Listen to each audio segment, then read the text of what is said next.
Assalamualaikum warahmatullahi wabarakatuh.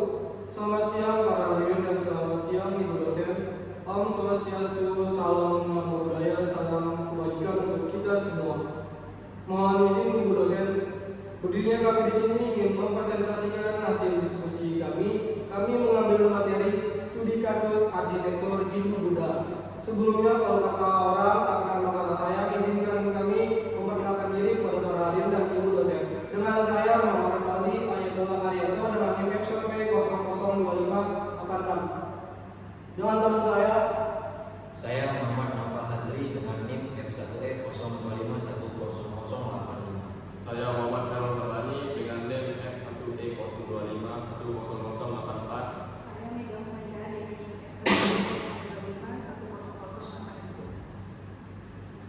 Jadi di sini kami mengambil dua contoh bangunan arsitektural yang berada di Indonesia. Yang pertama yaitu Candi Borobudur.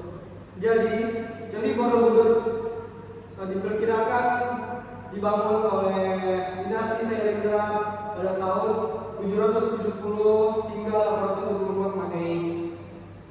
Lokasinya berada di Magelang, Jawa Tengah dan dirancang seperti undang berundak yang menggambarkan perjalanan spiritual menuju pencerahan. Bangunan ini tersusun dari jutaan batu andesit dengan relief yang berisi ajaran moral dan kehidupan masyarakat masa itu. Setelah lama tertutup dan terbakar, Candi Borobudur ditemukan kembali pada abad ke-19 dan direstorasi hingga akhirnya ditetapkan sebagai warisan dunia UNESCO.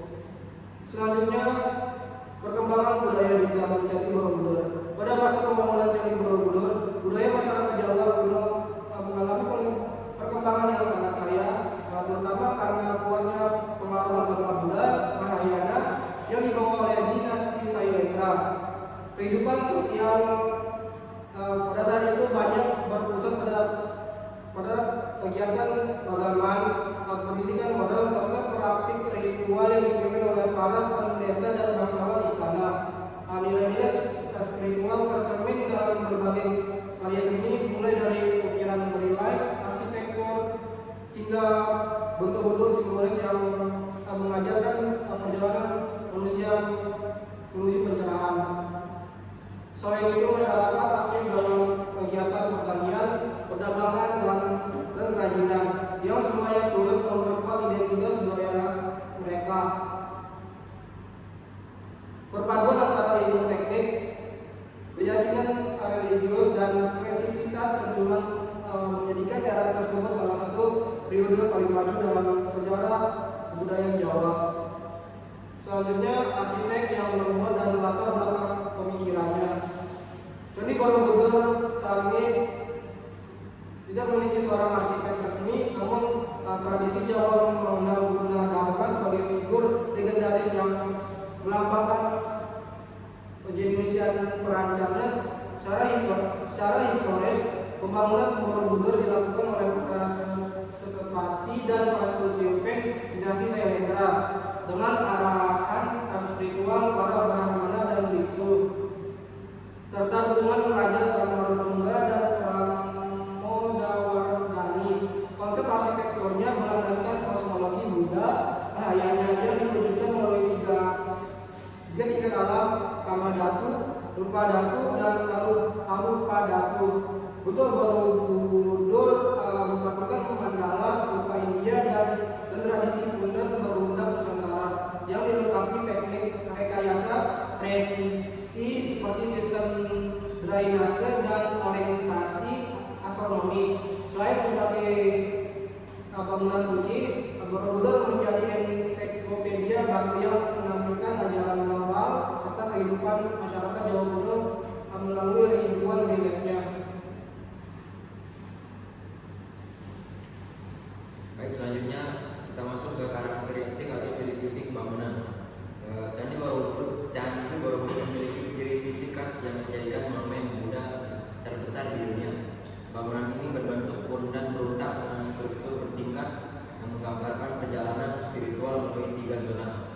Yang pertama Kamadhatu, yang kedua Rupadhatu, dan yang terakhir Arupadhatu.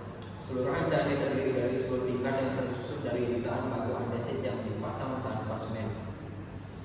yang dimana melalui teknik penguncian batu.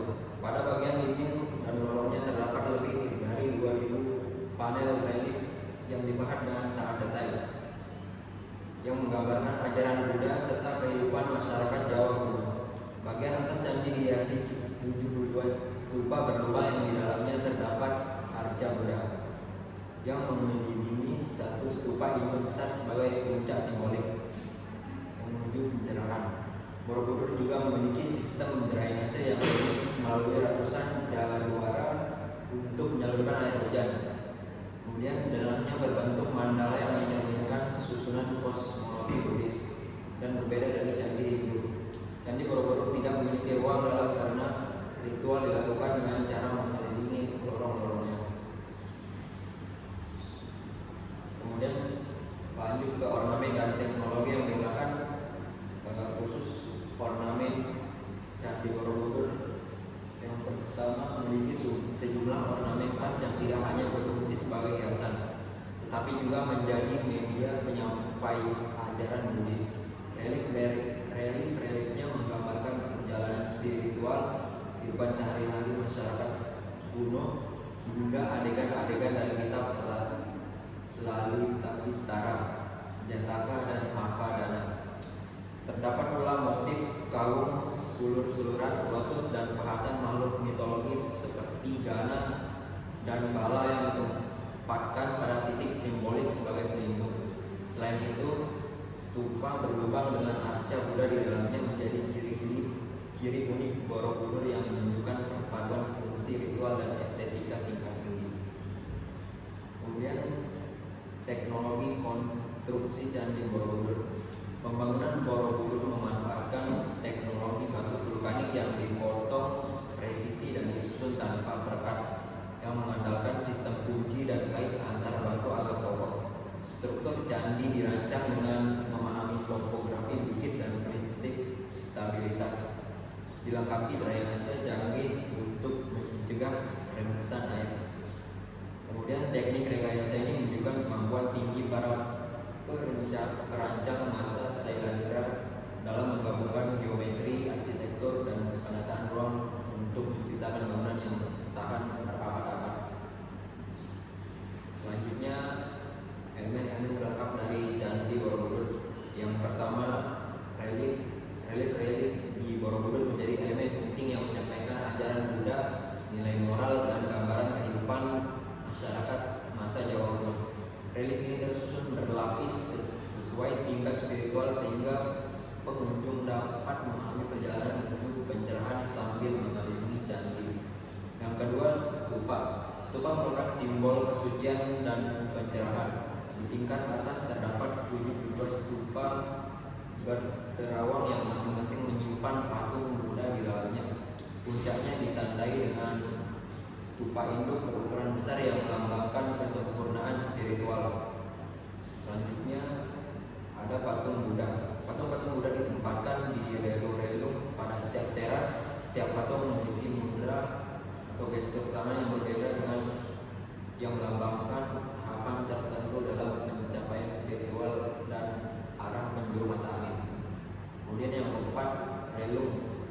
Relung adalah ruang kecil pada dinding candi tempat patung Buddha ditempatkan. Selain berfungsi sebagai tempat pemujaan, relung juga memperkuat ritme visual pada fasad candi. Yang terakhir, pagar langkah. Pagar langkah menjadi pembatas antara lorong pejalan kaki dan area luar candi. Unsur ini berfungsi sebagai pelindung sekaligus penuntun arah bagi umat yang melakukan ritual pradaksina. Yang kedua ada contoh Candi Prambanan yang akan dijelaskan oleh teman saya. Baik, masuk ke Candi Prambanan dan belakang sejarah yang berkaitan dengan kejayaan kerajaan Mataram kuno pada abad ke-9. Pembangunan kompleks candi ini diperkirakan dimulai pada masa pemerintahan Rakai Dikata dari Mangsa Sanjaya sebagai bentuk penegasan kembali tradisi Hindu, khususnya pemujaan terhadap Trimurti, Brahma, Wisnu, dan Siwa. Prambanan tidak hanya menjadi pusat kegiatan keagamaan, tetapi juga simbol kekuasaan politik yang menunjukkan kemampuan kerajaan dalam membangun struktur megah dari batu mesin. Seiring waktu, candi ini mengalami perluasan dan penyempurnaan oleh raja-raja dan penerus hingga akhirnya ditinggal Meski sempat runtuh akibat gempa dan tidak terurus selama berabad-abad, Prambanan kemudian dibuka sehingga kembali menampilkan keindahan dan nilai sejarahnya sebagai salah satu mahakarya arsitektur Hindu terbesar di Indonesia. Masuk ke perkembangan budaya di zaman Candi Prambanan. Pada masa pembangunan Candi Prambanan, kebudayaan Jawa berada pada puncak perkembangannya. Ajaran Hindu Siwa menjadi landasan utama dalam kehidupan masyarakat, baik dalam aspek keagamaan maupun pemerintahan. Kemampuan arsitektur dan seni meningkat pesat, tercermin dari pembangunan candi-candi megah dengan pikiran cerita Ramayana yang sangat detail. Bahasa Sanskerta dan Jawa kuno digunakan secara luas dalam prasasti dan sastra, menandakan tingginya pengaruh budaya India. Pada periode ini juga terjadi perpaduan antara tradisi dan Buddha yang menghasilkan kebudayaan khas Jawa. Struktur sosial dan pemerintahan semakin tertata, sementara aktivitas perdagangan dan hubungan dengan daerah lain semakin berkembang. Kehidupan sehari-hari dipenuhi dengan ritual keagamaan, menjadikan candi sebagai pusat kegiatan spiritual dan budaya masyarakat kala itu. Arsitek yang membuat dan latar belakang pemikirannya. Arsitek Candi Prambanan tidak pernah disebutkan secara langsung dalam prasasti manapun, tetapi para ahli sepakat bahwa pembangunan kompleks besar ini ditangani oleh para stapati, yaitu perancang bangunan suci dan ahli teknik batu di lingkungan kerajaan Mataram kuno. Mereka merancang Prambanan dengan berpegangan pada ajaran arsitektur Hindu kuno seperti waktu sastra dan silpa, sastra yang mengatur bentuk, arah, hingga makna simbolis setiap elemen bangunan. Cara berpikir para perancangnya sangat dipengaruhi pandangan kosmologi Hindu, terutama konsep Gunung Meru sebagai pusat jagat raya. Karena itu, Candi Siwa ditempatkan sebagai bangunan tertinggi di tengah, lalu dikelilingi candi-candi lain sesuai urutan kedudukannya. Selain pertimbangan spiritual, rencana Prambanan juga menjadi sarana politik bagi Raja Patih Epikatan dan dinasti Sanjaya untuk mempertegas kejayaan Hindu Siwa di Jawa Tengah pada abad ke-9. Hasil akhirnya bukan hanya kompleks candi yang megah, tetapi juga karya arsitektur yang memadukan keahlian, teknis, simbol, keagamaan, dan pesan kekuasaan kerajaan. Karakteristik atau ciri fisik bangunan. Candi Prambanan merupakan kompleks candi Hindu terbesar di Indonesia, memiliki arsitektur khas Hindu, ditandai dengan 3 candi utamanya yang dipersembahkan untuk Dewa Siwa, Wisnu, dan Brahma. Bangunannya tampak ramping dan menjulang tinggi, terutama Candi Siwa yang mencapai hampir 50 meter. Seluruh kawasan candi tersusun dalam beberapa pelataran, mulai dari halaman luas hingga pelataran dalam tempat berdirinya candi-candi utama. Dinding-dindingnya dipenuhi relief yang sangat halus dan mendetail, menggambarkan kisah Ramayana dan Krishnayana. Daun kompleks ini juga dikelilingi oleh banyak candi berwarna berjumlah ratusan. Meskipun kini sebagian besar tinggal berupa susunan batu, Prambanan dibangun dari batu andesite berulang-ulang yang membuat struktur bangunannya tampak kokoh. Di dalam candi, dulunya digunakan sebagai tempat pemujaan. Atap candi tersusun bertingkat semakin mengecil ke atas dengan dasar berbentuk rata di puncaknya, dan seluruh tata-letaknya dibuat simetris hingga mencerminkan konsep kesucian dalam ajaran Hindu. Oke, selanjutnya ornamen dan teknologi yang digunakan oleh orang-orang pada saat itu dalam membuat cara Candi Prambanan. Oke, Candi Prambanan ornamennya adalah dipenuhi kisah dari Ramayana dan Krishnayana dengan bahan yang halus, dengan tokoh-tokoh seperti Rama, Sita, dan Hanuman. Dibuat detail sehingga terlihat hidup. Di bagian pintu masuk itu terdapat ornamen flora dan fauna. Floranya itu seperti bentuk bunga teratai, dedaunan, dan lain-lain. Dan faunanya itu diambil dari bentuk hewan mitologi seperti naga, yang dipercaya itu sebagai pelindung dan kesuburan. Dan terus, selain itu, candi ini juga menampilkan arca-arca dewa Hindu di dalamnya, menampilkan dewa Siwa, Brahma, Wisnu, Durga, dan Ganesha sebagai ikon utamanya. Yang kedua, mengenai teknologi konstruksinya. Prambanan dibangun menggunakan batu andesit tanpa semen dengan teknik interlocking, yaitu teknik mengunci batu agar tidak mudah tergeser. Fondasinya dibuat sangat kuat sehingga dapat menopang bangunan yang tinggi. Tata ruang kompleks candi mengikuti pola mandala dan orientasi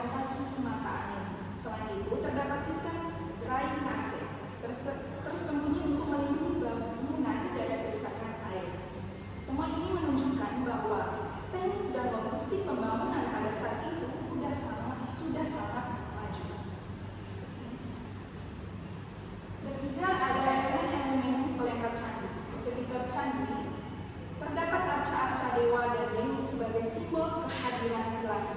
Relief Ramayana dan Romo Jonggrang berfungsi sebagai media cerita dan budaya. Jalur paradaksina digunakan untuk ritual berkeliling candi. Ada juga stupa kecil-kecil serta ornamen kala makara. Sebagai simbol pelindung, kompleks Prambanan dilengkapi dengan candi perwara sebagai candi pendamping untuk persembahan dan pengiringan. Berakhir sudah presentasi dari kami. Apabila ada kesalahan kata, mohon maaf dimaafkan. Kami dari Kompol 8 pamit undur diri. Wassalamualaikum